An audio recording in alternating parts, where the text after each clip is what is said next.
newspapermen meet such interesting people. They know the lowdown, now it can be told. I'll tell you quite reliably off the record about some charming people I have known. For I meet politicians and grafters by the score, killers plain and fancy, it's really quite a bore. Oh, newspapermen meet such interesting people. They wallow in corruption, crime and gore. Ting-a-ling-ling, city desk, full of press, extra, extra, read all about it, it's a mess, meets the test. Oh, newspapermen meet such interesting people. It's wonderful to represent the press. The Media Project gives you a half hour of commentary and analysis, and in our best times, insight into what's going on in the media these days. And we welcome you to follow along with us. I'm Rex Smith, here with Judy Patrick, Barbara Lombardo, and Ira Fussfeld, veteran journalists all.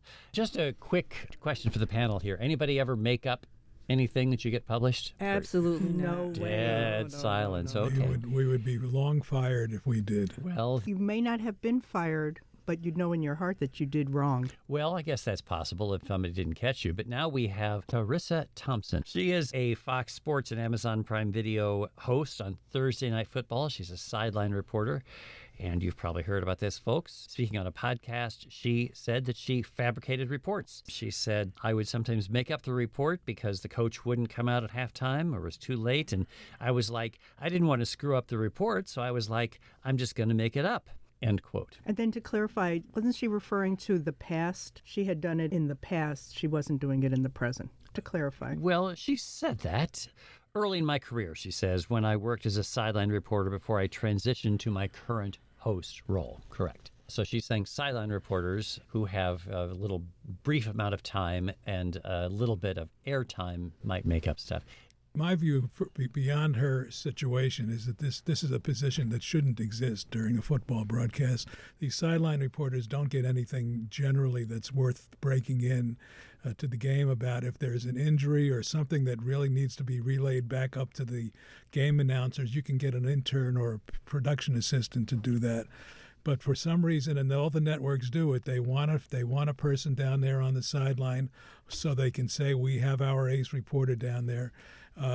More often than not, it's an attractive female. I mean, that's not a value judgment; it's a fact.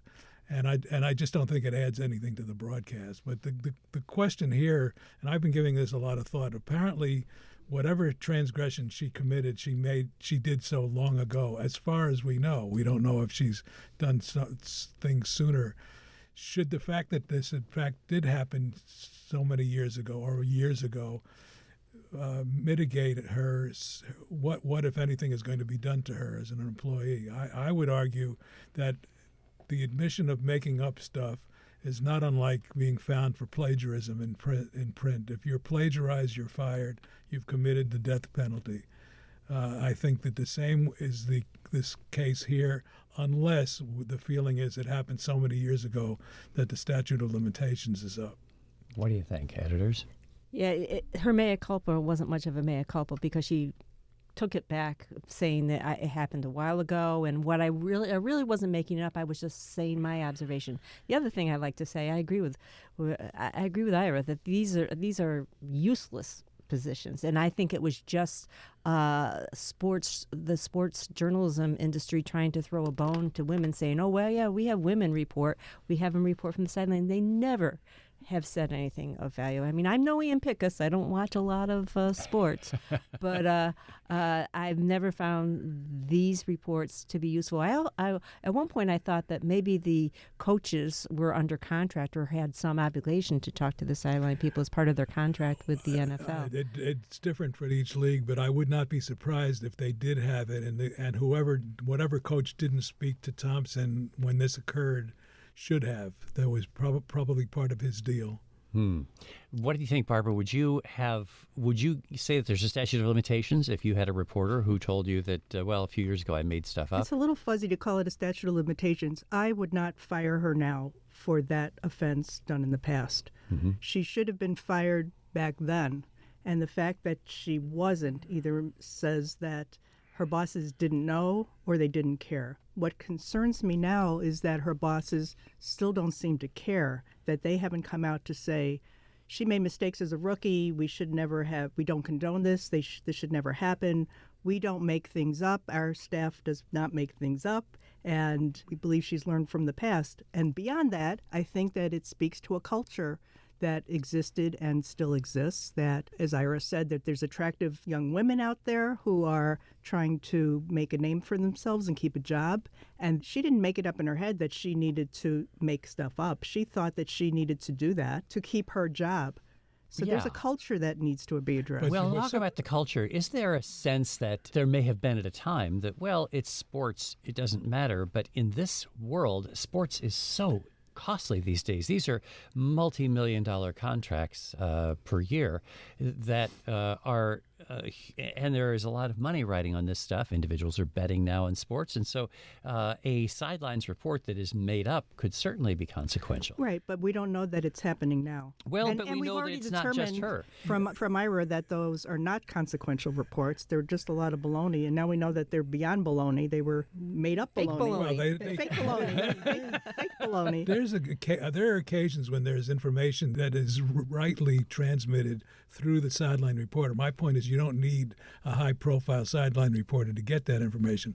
I think what's very important about this case and what makes me lean towards saying we've got to get rid of her, because she made up a story in an era when the press is being castigated for so-called fake news.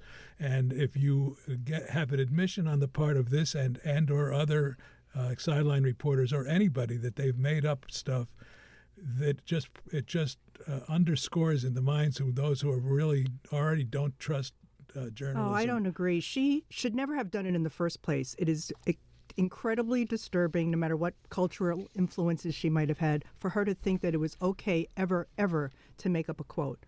The coaches didn't care, though. Nobody seemed to care. But what about the listeners? And the listeners didn't know, right? The listeners were relying, but that was before. The fact that she's come out, and then there was another sidelines reporter who also Aaron Andrews, who co-hosts a podcast, says, I've done that too, said that last year in a podcast. And who knows which other ones are all nervous now because they did the same thing too. To me, the important thing is that it's out in the open, that she must emphatically say that I would never do that again. I shouldn't have done it. Maybe it wasn't emphatic enough. But to Ira's point, if in this era, isn't the bar for tolerance, shouldn't it be set lower? That is, shouldn't we be increasingly cracking down on people who fabricate or who even do something less than fabrication? Shouldn't we be even more intense about getting the facts right, because journalism is so under attack and people don't care about facts? And if she's admitting to having done this before, and she comes on the air with a story, isn't it reasonable for the listener to say, well, how do I know if that's the truth? If somebody in my newspaper does the equivalent of what she did, even though it may only be that one person and maybe even only that one time, could you understand that the readers of the newspaper would say, well, gee, if they're lying about this, what else are they lying about? It puts your whole operation in question. Right. A good portion of the public doesn't trust the media in any case. And so to have this be a way that it's lumped in with the media in general, I think there should be no tolerance for it, really.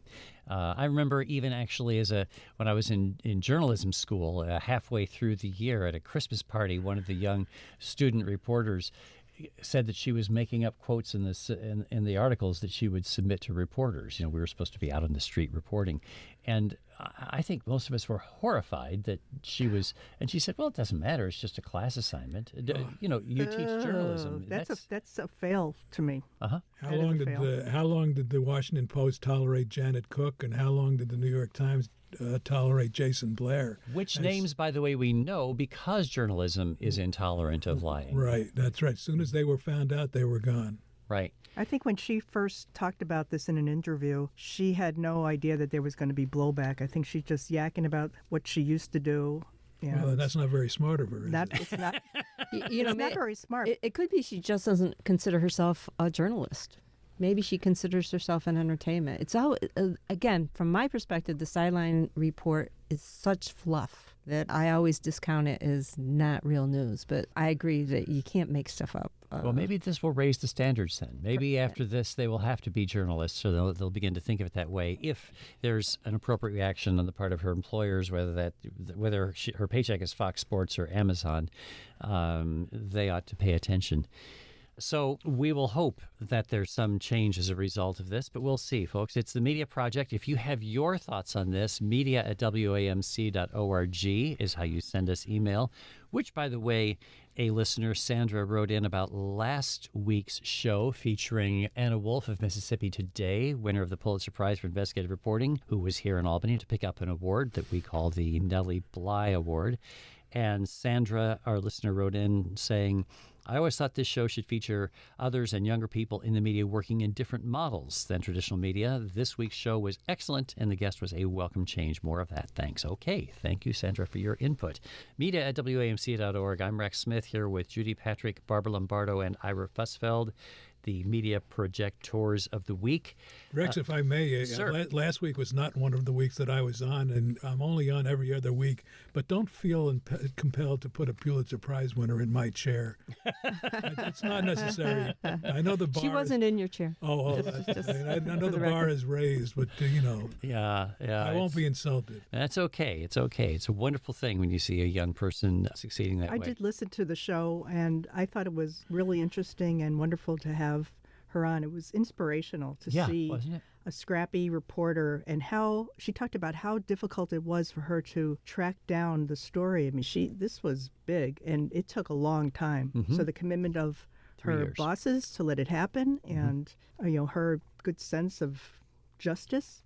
One of the difficulties, of course, is that there are so few outlets in the media that have the resources to allow reporters to do that depth of reporting.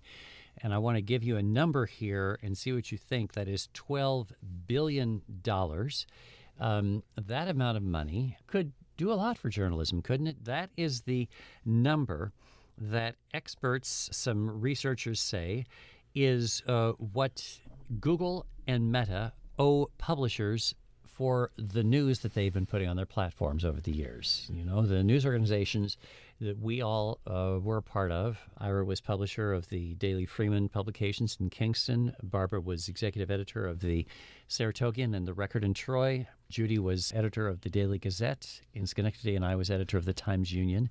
And those organizations all had their content picked up by these giants. And now research at Columbia's School of International and Public Affairs says that it's about $10 billion worth of information from Google, $2 billion from Meta, that is owed because of the value of that content. So what do you do about that? And how can you make up all that's been lost to those giants? There's little you can do. I think they've got their money. They're not giving it back. The idea is that our industry has to reinvent itself going forward. Looking back, we can see the injustice of it all. We can see how we are taken advantage. But what does that do us? What good does that do us today? We need to figure out how to bring the money in, how to make our newsroom stronger and more vibrant, and get more people involved. I think what happened to us in those early days of the internet was in part our own undoing, and we need to be smarter and savvier going forward. We need to try to wrangle some money out of these platforms going forward. What power do we have? We don't have a lot of power because we can't negotiate as a group. Isn't all of our material copyrighted? Yes, but we're prohibited from negotiating by federal law on that, right? Collectively. Yeah. And so it's Google and Meta would say that it's not a copyright violation, that they are in fact providing traffic to the websites of these traditional news organizations, and in exchange they're giving us like 1/1000th of a penny for every visit. AI is also bringing up we also bring this issue up when we talk about artificial intelligence and them scraping news sites for their artificial intelligence reasons. There's they are saying this fair use. So we've long dealt with that issue unsuccessfully. See, you said, I believe you used your phrase, it was partly our industry's fault with regard to the internet and the onset of the internet. I think it was much more than just partly. I don't think that and I've said this before here and elsewhere, we were not prepared for the internet. We were not prepared for when Craigslist came in and stole our classified advertising, which we had sold. That was such a cash cow that it was only ours, and it was stolen from under our noses because we just weren't aware of it, or we didn't realize the long-term impact it was going to have. And then when other companies started posting material online, the newspaper industry scrambled around to post stuff, and they posted it without a paywall. It was just all willy-nilly. All they were interested in was being online. We felt like, we had to have a presence online, so let's throw some stuff online. There are just so many ways that I can articulate when I have more time. But I think that we shot ourselves in the feet at the onset of the digital revolution, and we've never caught up. I totally agree with you, Ira. I do have a question on, from your perspective as a publisher and familiarity working for chains, is what if, and working at relatively small papers, what effect would the money that Google, I think, owes the news providers, what effect would that have on papers like the Saratogian, the Kingston Freeman? It all depends on the owners of the papers who either might say, okay, here's X number of dollars, go hire yourself some reporters, or more likely they say, here's some money, we need it to do whatever it is we do. But how with could our we profits. justify that the money is due to our news entities? To the newsrooms, you mean? To the newsrooms. The generators What are we providing? of content? What are we providing that Google is using? It is content, and so... I know the content, but we're not providing that much content. No, the smaller papers don't deserve to get a big chunk of the revenue that may be out there. But whatever we get is better. It's better than what we're getting now, which is nothing. Now, what we'll do with it, or what would be done with it, I mean, the cynic in me would say it'll just go right to the corporate and we'll never see it. You know, it's interesting, Ira, to hear you say about how we missed the boat. I wonder, this notion that, of course, we're looking at history, but the notion that we should have immediately started charging for content. Now we put content behind paywalls, usually after people get a bit of a taste of it. Maybe they get a couple of articles a month or something. But at the beginning of the dawn of the internet age, when newspapers were just ink on crushed trees, wasn't it important to begin to build an expectation of digital audience? And that's why I think content was given away. Well, and it ultimately went to a paywall, as you described, and that was not in anybody's head back then. The thinking was the only paper that could charge for content was the Wall Street Journal. At the time, it was way ahead of everybody else. It had much better content, and it had unique content. Well, and people paid for it with their office expense accounts. That's the business community. That's part of the problem with the news people or news organizations is that they were thinking that people are going to newspapers primarily or mostly or only for news. And that's where Ira hit the nail on the head about Craigslist. So people who used to look in newspapers for the classified ads, and the display ads, we in the news industry should have been jumping on that first, and that would have helped our business model. Just to give the listeners a comparison, in my newspaper's case, on a Sunday circulation of 30,000, we used to have upwards of 20 pages of classified ads every Sunday. Now, that included the automotive ads, but 20 pages. Now, if you have 2 full pages of classified ads, it's a lot. And all of that was revenue. There was nothing on that page of those 20 pages that was not being paid for. Can you imagine withdrawing that much content and that much revenue and expect to be surviving? And preprints, that is the circulars that were distributed in the Sunday primarily paper and Thursday, those also have Thank goodness for Boscov's. I think they might still be keeping the Times-Union afloat. It could be. I remember when H&M, he was the H&M or Filene, I don't know, Filene's, I think, when they were coming into Kingston in the early 80s, they used to run full-page ads to build up to their arrival. I mean, page after page and then all of a sudden that kind of advertising went away. Can I mention that we're recording this on Thanksgiving week, which is traditionally the biggest week of the year for print newspapers. And I reached out to the newspapers that are members of the New York Press Association to get a sense of how big their papers are this year, because what happens is they get insert upon insert upon insert, and you get these mega papers that weigh pounds. And and guess what? That's still happening. You're still seeing the Times Union, Rex's old paper, has a special thing where you drive up and you get the paper. You will still see inserts. That tradition carries on. For this day, but traditionally, the paper is a lot thinner than it used to be. The paper is a lot thinner, so that Thursday paper, Thanksgiving Day, still might have a lot of those inserts, but the number of pages in the paper has dwindled. So I think that speaks to the advertising department's ability to convince the advertisers that there is still value in receiving that day's paper. Well, good luck. The fact is, the result of this, as we mentioned, I think last week, a new Medill study finds that the U.S. has lost more than 2 newspapers a week this year. That is mostly smaller papers. Most of them are weeklies that are dying at this point. But since 2005, the United States has lost nearly 2,900 newspapers. 43,000 journalists have lost their jobs in the last 18 years.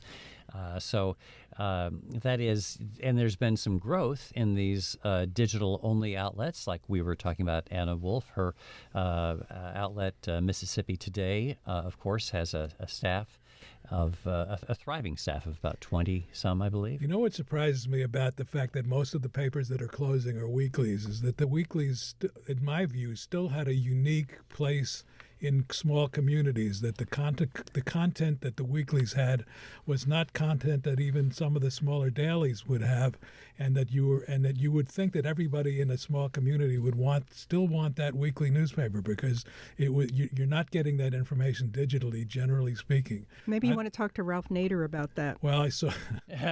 Ralph, yes, that's actually news this week. Ralph Nader, there was a small paper in Connecticut, in Winstead, Connecticut, that Ralph Nader noticeably invested in with some hoopla, which has now failed to meet payroll and is closing. It wasn't even a weekly, was it? It was even a monthly, I think. Monthly. Can I talk a little bit about the Medill study?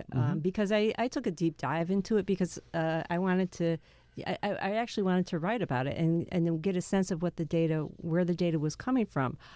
And I think we all need to take, as journalists, we need to all take a hard look at the data. For example, it's saying that there's only one newspaper in my county, Washington County in upstate New York, when in fact there are 3. It says there's only one paper that covers Schenectady County, when I know the Albany Times Union and the Daily Gazette in Schenectady both cover. Only one paper in Saratoga. And when there is a very vibrant competition for news. So Absolutely. I think what they consider, what their premise is when they attack this story and attack this issue is an important one for us to keep in mind. There are a lot of papers out there. We are not a dying industry. There are survivors out there, and we need to take a harder look at the data before we just embrace the idea that the industry is dying. That's a good point.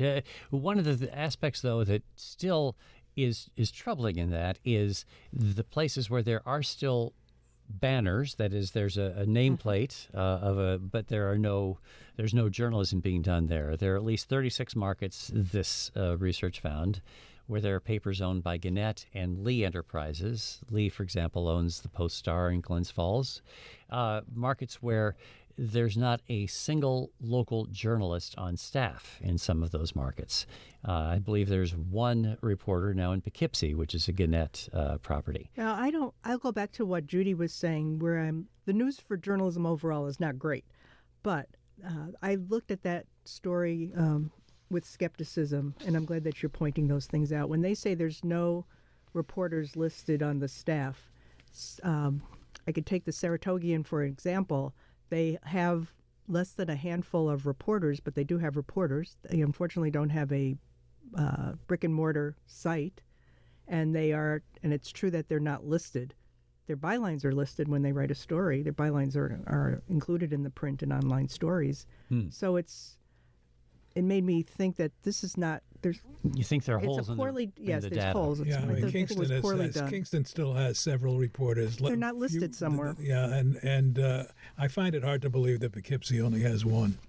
Well, it depends on how you cite it, because there are reporters from outside Poughkeepsie who would say they're covering it. Just the same way that, when I was the editor of the Record in Troy, we had a Mechanicville bureau, and I think Troy would still say they cover Mechanicville, but they do it with, a partial part of a reporter from Troy. Anyway, we're out of time here. We've been talking about these tough issues, and but it is important for us to try to be accurate about this. So thank you for these thoughts about this research. Barbara Lombardo and Judy Patrick and Ira Fussfeld brought you that. I'm Rex Smith. We have gratitude for our producer, David Gustina, and to you folks for joining us once again this week on The Media Project. Startled poor old Sadie's on ting-a-ling-a-ling city desk. Hold the press, extra, extra, read all about it. It's a mess, meets the test. Oh, newspapermen meet such interesting people. Like the richest girl who could not bake a cake. Ting-a-ling, ting-a-ling, ling-a-ling-a-ling. Now newspapermen are such interesting people. They used to work like hell just for romance. But finally, the movies notwithstanding. The Media Project is a national production of WAMC, Northeast Public Radio. This week's projectors include former Times Union editor and current Substack columnist of the Upstate American, Rex Smith, Judy Patrick, former editor of the Daily Gazette and vice president for editorial development for the New York Press Association, Barbara Lombardo, the former editor of the Saratogian and a journalism professor at the University at Albany, and Ira Fussfeld, publisher emeritus of the Daily Freeman. You can listen to The Media Project anytime at WAMCpodcast.org or anywhere you get your podcast. I'm your producer, David Gustina. Thanks for listening. Now, publishers are such interesting people. Their policy's an acrobatic thing. They claim to represent the common people. It's funny, Wall Street never has complained. Ah, but publishers have worries, for publishers must go to working folks for readers and to big shots for their dough. Now publishers are such interesting people. It could be prostitution, I don't know. Ting-a-ling-a-ling, circulation, ting-a-ling-a-ling, advertising, get those readers, get that payoff. What a headache, what a mess. Oh, publishers are such interesting people. Let's give 3 cheers for freedom of the press.